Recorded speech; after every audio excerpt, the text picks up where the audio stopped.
अहोई अष्टमी माता की जय। अहोई अष्टमी व्रत के पूजन की विधि। यह कार्तिक लगते ही अष्टमी को किया जाता है, जिस वार को दीपावली होती है। अहोई उससे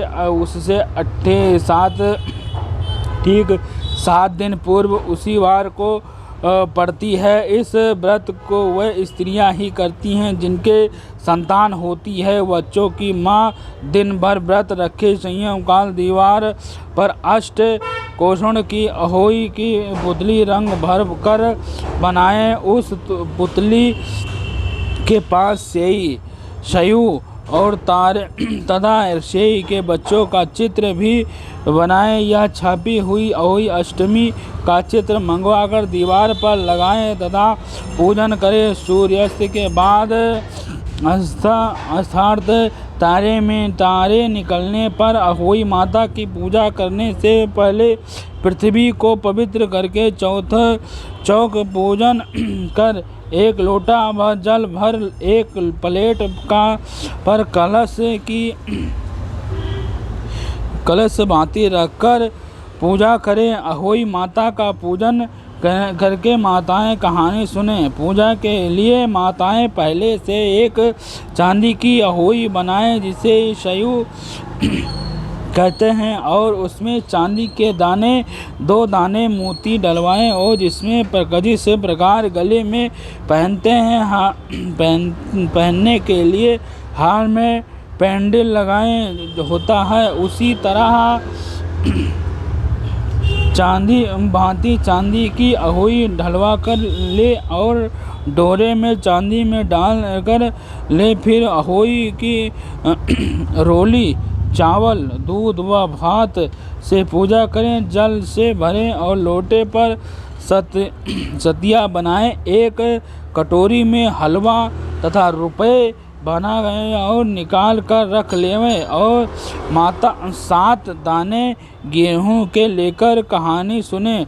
कहानी सुनने के बाद अहोई शायू की माला गले में पहन लेवें। जो बयान निकल कर रखता है उसे सासू जी के पाँव लगाकर श्रद्धा पूर्वक उन्हें दे देवें। इसके बाद चंद्रमा को अर्घ देकर भोजन करें। दीपावली के बाद किसी शुभ दिन अहोई माता को गले से उतारकर उसका गुड़ से भोग लगवाएं और जल के छींटों से देकर मस्तक झुका कर रख दो। जितने बेटे हों उतनी बार उससे तथा जितने बेटे वह विवाह हो गए हों उतनी बार चांदी के 2 दाने अहोई में डाल देवें। ऐसा करने से अहोई माता प्रसन्न हो जाती। बच्चों को दीर्घायु करके घर में नित्य एवं मंगल करते रहें। इस दिन पंडितों को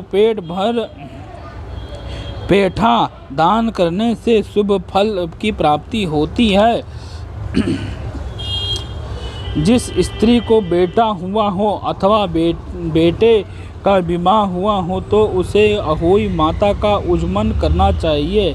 एक थाली में 7 जगह 4 पूरी रखकर उन पर थोड़ा हलवा रखें। इसके बाद ही एक साड़ी ब्लाउज अनुसार रुपए रखकर थाली के चारों ओर और हाथ फैलाकर श्रद्धापूर्वक सासू जी के पांव लगाकर वह सभी सम्मान ससुर जी के दे देवें। तियल तथा रुपए सासू जी अपने पास रख लेवें तथा हलवा पूरी का बयाना बांट दे। बहन बेटी के यहाँ भी बयाना भेजना चाहिए। अहोई माता की कहानी। एक साहूकार था जिनके 7 बेटे थे और 7 बहू थी। जिनकी दीपावली से पहले कार्तिक मंदी अष्टमी को 7 बहुओं अपनी इकलौती ननद के साथ जंगल में जाकर दखन में मिट्टी खोद रही थी। वहाँ पर साहू की मंद थी। मिट्टी खोदते समय ननद के हाथ से साहू का बच्चा मर गया। इससे साहू माता नाराज हो गई और बोली, ए तेरी कोख बांधूंगी। तब ननद अपनी सातों भाभियों से बोली, तुम में से कोई अपनी कोख बांध लो। सभी भाभियों ने अपनी कोख बांधने से इनकार कर दिया, परंतु एक छोटी भाभी थी जो सोचने लगी कि अगर मैंने अपनी कोख नहीं बंधाई तो सासू नाराज हो जाएगी। यह सोचकर ननद के बदले में छोटी भाभी ने अपनी कोख बांध लिया। अब इसके बाद उसको बच्चा होता, वह 7 दिन का होता मर जाता। एक दिन पंडित बुलाकर पूछा, मेरी 7वें संतान 7वें दिन क्यों मर जाती है? तब पंडित जी ने कहा कि तुम सुरारी गाय की सेवा करो। सुरारी गाय साहू माता की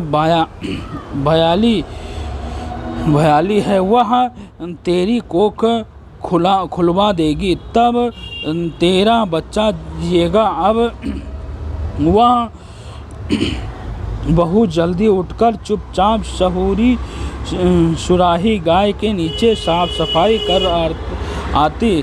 सुराही गाय ने सोचा, रोज उठकर कौन मेरी सेवा करता है, रोज सो आज देखूंगी। गौ माता खूब सवेरे उठी और क्या देखती है कि साहूकार के बेटे की बहू उसने नीचे साफ सफाई कर रखी है।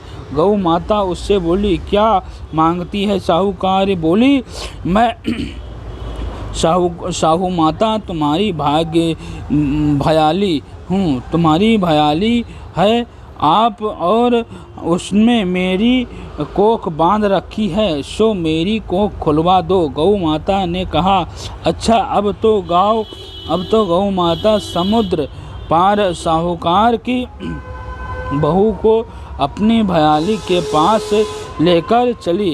रास्ते में कड़ी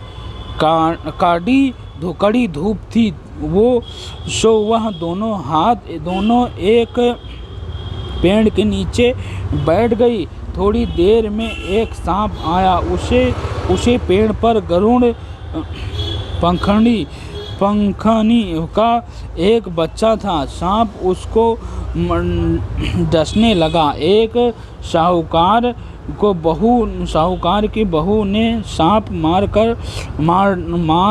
कर ढक दिया, नीचे दबा दिया और बच्चे को बचा लिया। थोड़ी देर में गरुड़ पंखनी आई तो वहाँ खून देखकर साहूकार की बहू को चोंच मारने लगा। तब साहूकार की बहू बोली, मैंने तेरे बच्चे को नहीं मारा बल्कि सांप से बचा लिया है। बचा के करीब आया था। मैंने उससे तेरे बच्चों को रक्षा की है। यह सुनकर गरुड़ पंखनी बोली, मांग, तू क्या मांगती है? वह बोली, 7 समुद्र पार साहू माता रहती है, हमें तू उसके पास पहुंचा दे। तब गरुड़ पंखनी ने दोनों को अपने पीठ पर बिठाकर साहू माता के पास पहुंचा दिया। साहू माता उनको देखकर बोली, आ बहन, बहुत दिनों में आई। फिर कहने लगी, बहन, मेरे सिर में जुएं पड़ गए हैं। तब